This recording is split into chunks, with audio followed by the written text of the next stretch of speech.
Viral pencuri motor meninggal di amuk massa di Ogan Ilir. Korban pencurian motor jadi tersangka, polisi buka suara. Kami memberikan rasa adil baik terhadap korban maupun tersangka. Polisi telah mengamankan 3 tersangka terkait tewasnya pencuri sepeda motor di Tanjung Tambak, Ogan Ilir, Sumatera Selatan pada akhir Januari lalu.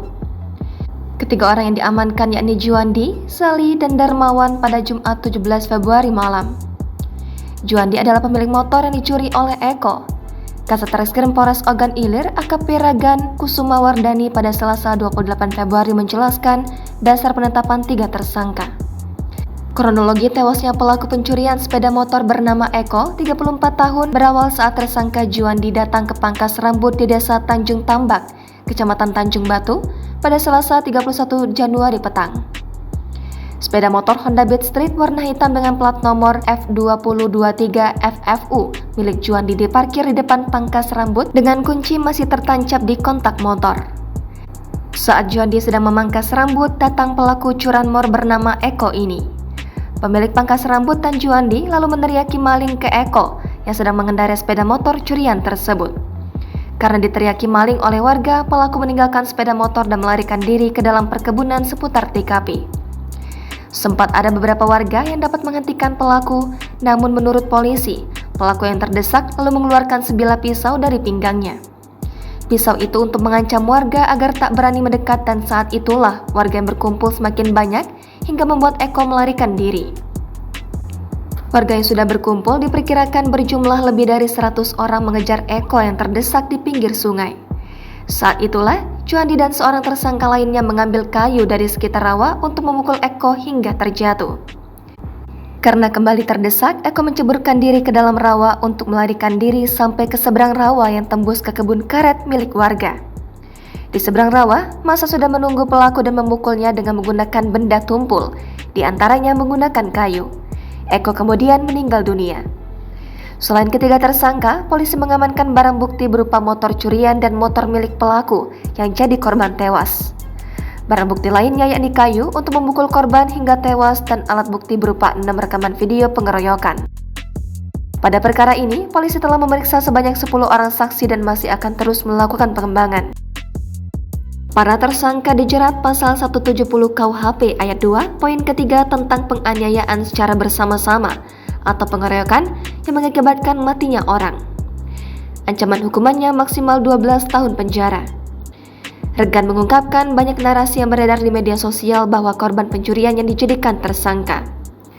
Padahal menurut Regan, polisi dalam menetapkan status tersangka ini tak bisa sembarangan, melainkan melalui sejumlah prosedur dengan alat bukti dan barang bukti hasil penyelidikan.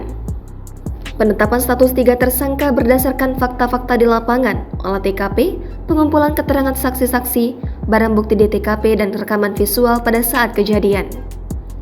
Berdasarkan dari fakta-fakta tersebut, telah dilakukan mekanisme gelar perkara yang mana tahapannya adalah gelar perkara, dari tahap penyelidikan ke tahap penyidikan dan gelar perkara penetapan tersangka. Setelah dilakukan gelar perkara, berdasarkan bukti permulaan yang cukup atau alat bukti sebagaimana dalam pasal 184 KUHP dari alat bukti keterangan saksi. Kemudian, petunjuk atau persesuaian dari keterangan saksi-saksi di TKP berikut rekaman gambar visual para tersangka pada saat melakukan peristiwa kekerasan dengan tenaga bersama-sama.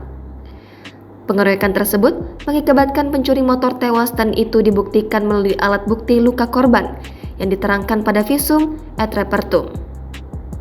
Adapun peran masing-masing tersangka lanjut Regan, di mana tersangka Juandi memukul dan melempar korban dengan kayu. Tersangka Zali memukul korban dengan menggunakan kayu serta tersangka Darmawan memegang korban dan memukul dengan kayu. Lebih lanjut, Regan menjelaskan mengenai pasal 48 KUHP disebutkan bahwa barang siapa melakukan perbuatan karena terpaksa oleh sesuatu kekuasaan yang tidak dapat dihindarkan tidak dipidana.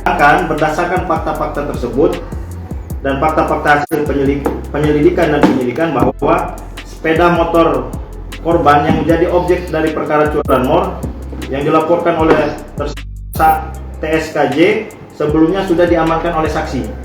Jadi motor itu sudah diamankan dulu, bukan dalam kekuasaan si korban. Selanjutnya, polisi akan melakukan rekonstruksi perkara pencuri tewas dihakimi massa namun belum ditentukan waktunya. Terus mendalami kembali keterangan saksi-saksi dan keterangan tersangka apakah ada pelaku lain yang belum yang ikut melakukan tindakan tersebut. Yang ketiga, kami memberikan rasa adil baik terhadap korban maupun tersangka.